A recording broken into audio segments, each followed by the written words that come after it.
Hey guys, it's Sal here, and today I want to share with you some of my thoughts on the helicopter in Battlefield 4, and just how the mechanics are working and how I am finding them so far. So in Battlefield 4 we are going to have three different types of helicopters, the first being the Scout helicopter, which is the one with the machine gun, which is actually not featured in the Battlefield 4 beta, and then there is the second one, which is the Attack helicopter, and that is the one with the rocket pods and the secondary gunner. Now that one is in the Battlefield 4 beta, but that is not the one shown in the video right now. The third and final helicopter is the one that I am currently piloting, and that is the Transport helicopter. Now, when you pilot this thing, you don't actually have a gun, you can just fly, and you have to rely on your gunners to actually take guys out. Now, if you don't have an organized squad, this thing can be very useless and very frustrating. Although when you get in a squad with your friends like I am right now, you'll see that it can be a very potent weapon in combat. Now I can tell you on many occasions I have got into this helicopter and had a random get into my gunner, and those randoms just do not understand when to shoot, where to shoot, they just don't get it. So a random, you can never really trust a random. Sure, occasionally you will get the good one, but for the most part this helicopter is very reliant on the random, or not necessarily the random, but it is very reliant on your gunner's ability to hit people, and you can't always trust randoms to do that. That is why I do recommend getting in a squad with your friends before you get in this helicopter. But once you get in this thing with a fully organized squad that is communicating with each other, this thing is almost unstoppable. You have two miniguns, and those things do quite a lot of damage. And if your pilot can point those miniguns in the right direction, they clean up infantry extremely quickly. As you can see, we are currently circling the skyscraper, and these guys have just no chance. We are just destroying them left, right, and center. Now also, when you do get shot at, sure, you'll take some damage unless you flare, but once you do get damaged, you can have up to two people just sitting in there with the repair torch repairing at the ready. And that's what we do in this run with this helicopter. We get hit multiple times, but we repair through it with almost no damage, and we almost just don't even get affected by it. Though I definitely wouldn't go as far to say that this thing is overpowered by any means. It can die pretty easily, and I have died in it a lot, but these tactics were working quite well for us. Now moving on, let's talk about the Attack helicopter. Now the Attack helicopter is something that I haven't had as much luck with, and I think that is mostly just because I'm not the greatest pilot.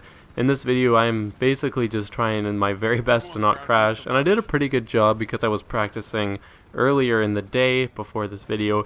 But the Attack helicopter, I think one of the reasons that I'm not very comfortable with it is because you have to aim as well as fly, and when you aim that means you have to look down, and when you look down you go down, and when you go down that's where the ground is. You get the idea, that's how you crash. But I'm not saying that thing is by any means bad, I think that's more just that I'm bad, but I am looking forward to getting better at that, as I wasn't really much of a helicopter pilot in Battlefield 3. Now as far as the actual flight mechanics themselves go, I found them to be actually quite enjoyable in Battlefield 4. For whatever reason, in Battlefield 3 I found that whenever I got in a helicopter, I would always go up, then I would roll to the side and crash into the ground almost every time. I don't know what it was, but I just could not get the hang of it.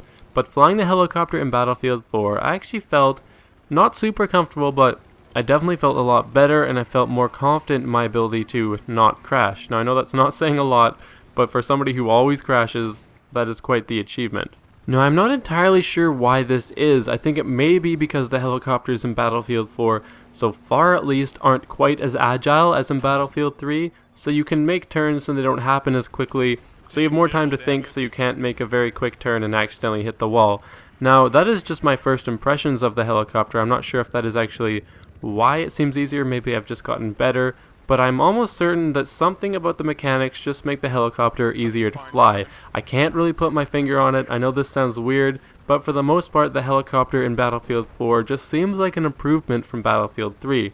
So if you aren't the most confident helicopter pilot, I do recommend you give it a second try. Now the last but definitely the most important thing that I've found about the helicopters in Battlefield 4 is that they are just a lot of fun. So if you have never experienced the fun of flying a helicopter, you really need to go do that. I know I just said that like 20 seconds ago, but I'm just trying to drive that point home. They are a lot of fun and they are very rewarding. When you're flying between those buildings and just narrowly avoiding stuff, you just feel like a real pilot. Well, not really, but you get the idea. It is actually quite rewarding and a lot of fun. So guys, that just about wraps up today's video on the Battlefield 4 beta's helicopters. If you have enjoyed this video, I would really appreciate it if you could like it. That does really help me out, and I always like to see those little green thumbs.